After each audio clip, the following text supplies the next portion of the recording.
salaamaaleykum maa ngi tudd Alioune Ndoye maa ngi dëkk Mbour sama tur mode mu ngi nekk Ali Fashion. Je suis dans la mode depuis presque une vingtaine d'années mais nii dama relancé wu waat il y a 5 ans. Ok comme sama tur Alioune la donc sama turandoo dañ ko doon woowee Ali AL avec Y donc moom ci moom laa inspiré woo Ali boobu donc Sénégal yëpp di ma woowee Ali. donc fashion bi comme j'aime la mode bi moom dama ko yàgg bëgg comme li ma wax sànq rek ci sama njëlbéenu wax depuis 20 ans maa ngi ci donc ma xool fashion ak mode nu mu àndee fashion en anglais mode en tubaab donc pourquoi pas ma utiliser Ali Fashion bi donc moo waral Ali Fashion bi daw tout le monde me connaît sur Ali Fashion.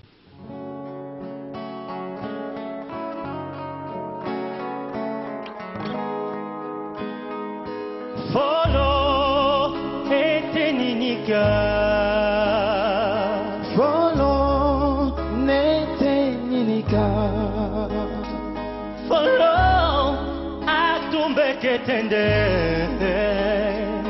Follow Koko Tumeke. Follow Mogo Makote. Follow Koko Tumbeke. Makote Una mogo be mogo mi kono Ere be mogo mi kono Koko be mogo mina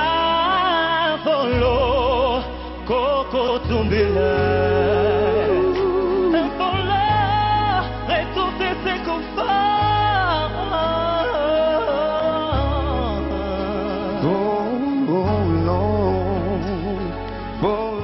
Fashion est modéliste, donc je suis modéliste, j'ai fait ma formation ici au Sénégal même, à Dakar particulièrement, donc foofu laa jaar ISMOD Dakar ba tey jii ma yegsi fi ma yegsi nii au moment où may jaar ISMOD c'était juste pour me relancer donc moo taxoon ma jaaroon ISMOD en 2012 pour avoir beneen niveau parce que mode moom comme chaque année chaque 1 an chaque 6 mois da ngay gis lu bees donc je me suis dit pourquoi pas ma dem ci benn école pour ma gën a mën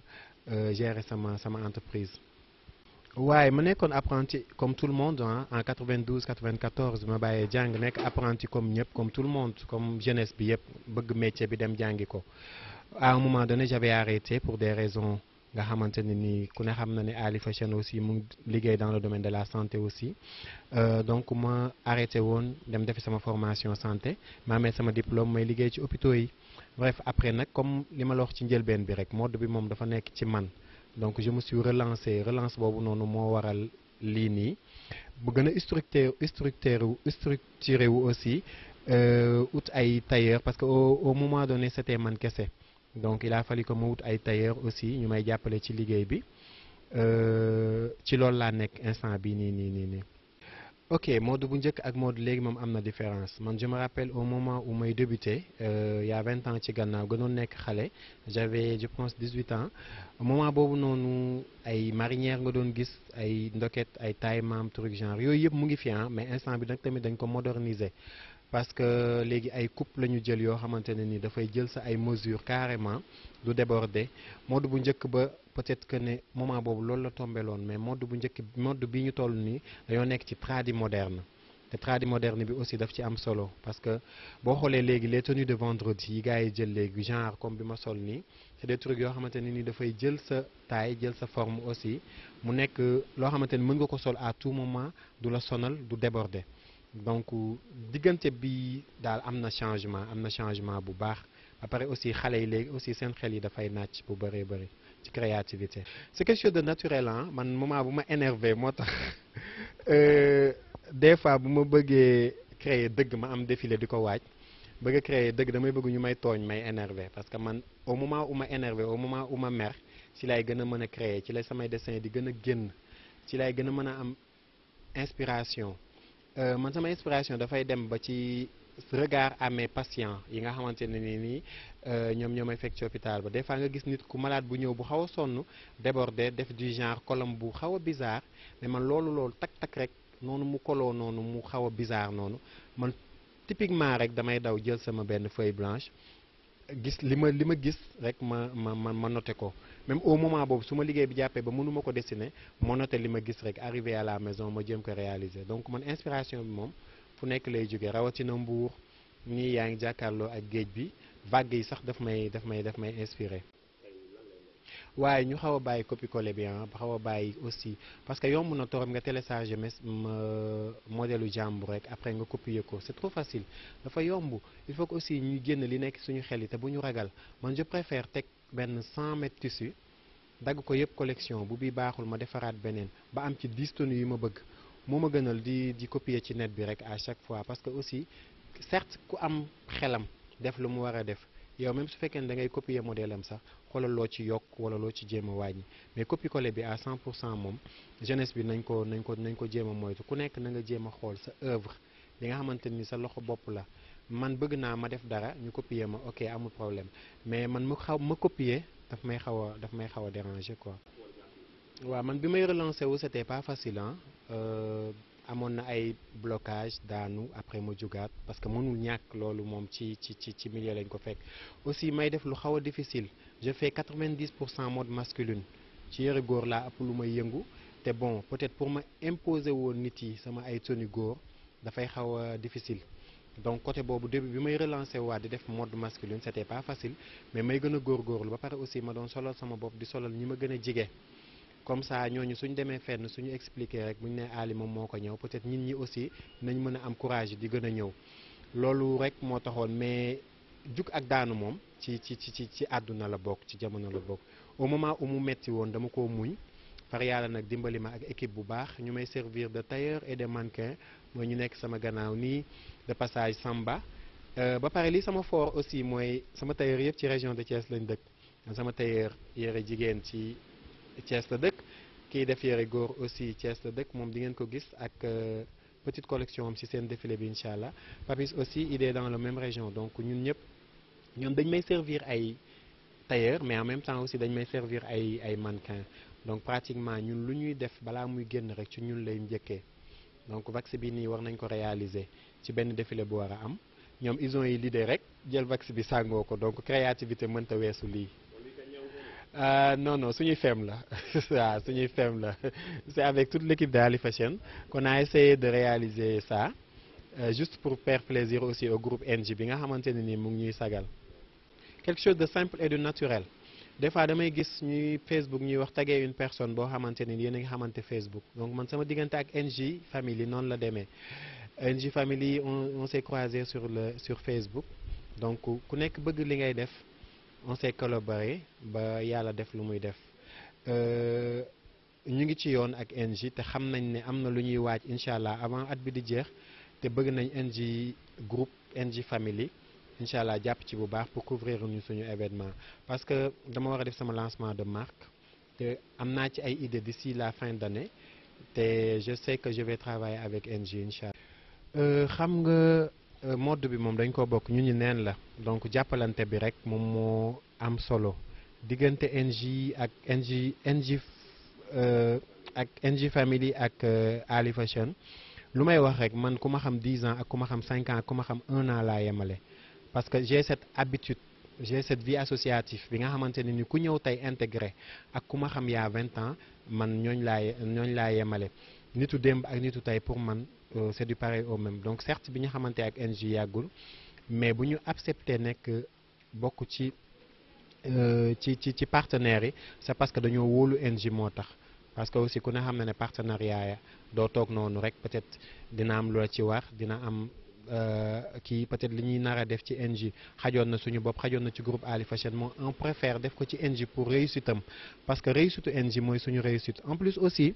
région de Thiès la Mbour ak Thiès benn la donc y a beaucoup ñoo xamante ni ñu ngi bokk di liggéey chaque jour dañuy xëyee Thiès di liggéey ci Mbour di wàcc di dem di ñibbisi donc ñun foofu la ñu teg partenariat bi xam na ñun ñëpp benn lañu rek te incha allah toute l'équipe de Ali Fashion dina ci jàpp. maa ngi jéem mooy comme lu ma wax ci début njëlbéen bu ma yemoon rek ci 100% mode xëy na heure bi mode Mbour kenn waxatu ko mais xëy na liggéeyu santé bi ma ci dugal mooy jël sama presque 60% ci sama temps loolu la rek mais essayé naa gérer une agence de mannequinat maa ngi ci biir maa ngi jàppale ay jeunes muy agence Kito ma lay nuyu aussi mannequin yi ci nekk de passage mais dama bëgg a def benn collaboration avec mairie bu Mbour ñu ngi tabax ñoom instant bi benn centre socio-culturel bëgg naa centre boobu noonu su paree incha allah képp kuy jeunesse bëgg mode rek war nañ fa am place mais pour l'instant ñu ngi jéem a débuter nag ci yenn milieux yi ñu ngi jéem a def lu ñu mën au niveau de Saly parce que Ali Fashion aussi défilé na Saly 2 ans yoo xamante ni tous les mardis successifs mardi yu amul benn mardi bu ñuy tëb même su ma nekkul Sénégal su ma nekkul Mbour sama boy yi ñoom à chaque fois ñu ngi doon dem les mardis du Saly di ubbi défilé yi aussi di ko tëj avec l'agence donc côté boobu aussi door nañ te xam nañ ne incha allah ñu ngi gën a ñëw comme lu ma la wax nag dafa c'est pas facile parce que li ma gëm mooy ay sànq lañ bu ñu booloo wat gaynde te Mbour bu ñu xoolee ci groupe Ali Fashion rek nu ñu booloowee ñoom aussi yeneen nit yi war nañu mën a xool ci ñun pour ñu jéem a ñun ñëpp booloo mais su li ñuy liggéey ci mairie bi pare je pense que je serai le premier partenaire bu liggéey ak commencer liggéey ak ñoom maa ngi ciy dox maa ngi ciy bind ay projet parce que aussi nag je suis Mbourois 100%. waaw am naa sama numéro téléphone personnel 77 la 655 97 48 maa ngi nekk zone résidentielle en face hôpital bu Mbour. donc ku ñëw ba ci buntu hôpital bi rek soo ma defee signe déjà bu ma nekkee ci hôpital mën naa la tegtal atelier ba wala fi gars yi di ñëwee nga dem fa su ma nekkee kër ga aussi mën naa la tegtal nga dem ci kër nga ñëw ci kër gi mais l'essentiel mooy ku ñëw ba buntu hôpital da ngay am repère facilement ku ñëw ba buntu hôpital parce que fi ñu dëkkee aussi foofu la ñuy liggéeyee.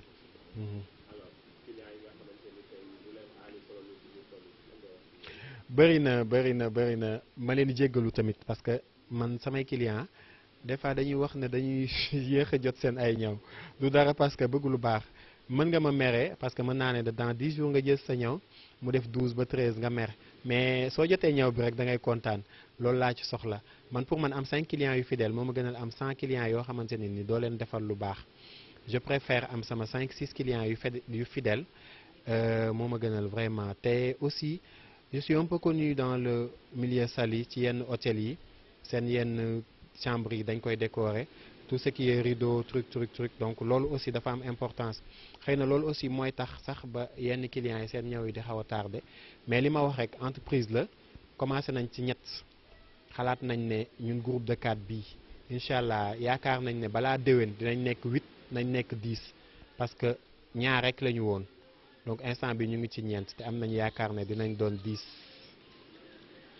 pare nañ ko pare nañ ñu fu mu soon takku nañ ba dëgër on est partenaire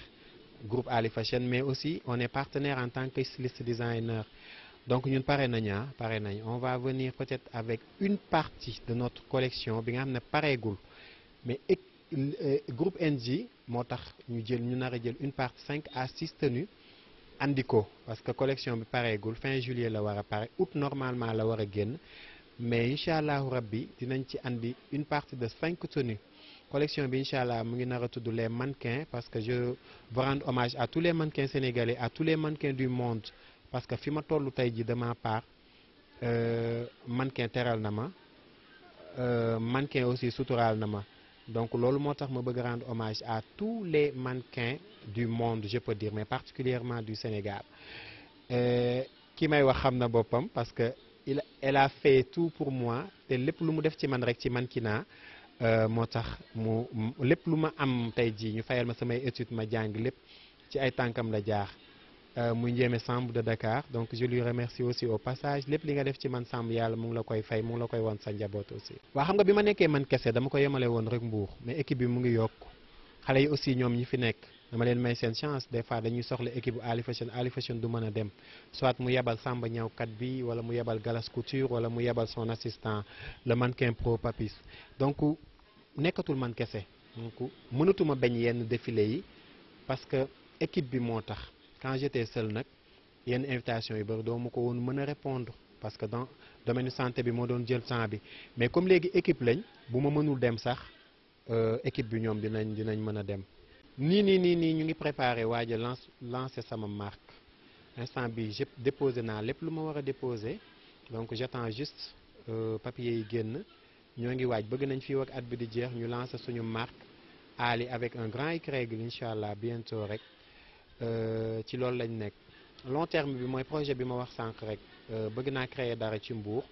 ay événements yoo xamante ne ni peut-être avec l'appui même de NJ Family ñuy créer ay événements yoo xam ne suñu propre événement la waaw bëgg naa Ali Fashion Show commencé woon naa ko fii je pense il y a 10 ans ma def 2 éditions bàyyi ko donc 8 ans mu ngi nii defatuma ko Ali Fashion Show boobu aussi bëgg naa ko commencé relancer waat incha allah mooy li ma la wax rek benn nit rek mënul def lépp mais comme équipe bi mu ngi màgg te ñoom aussi dañoo am seen ay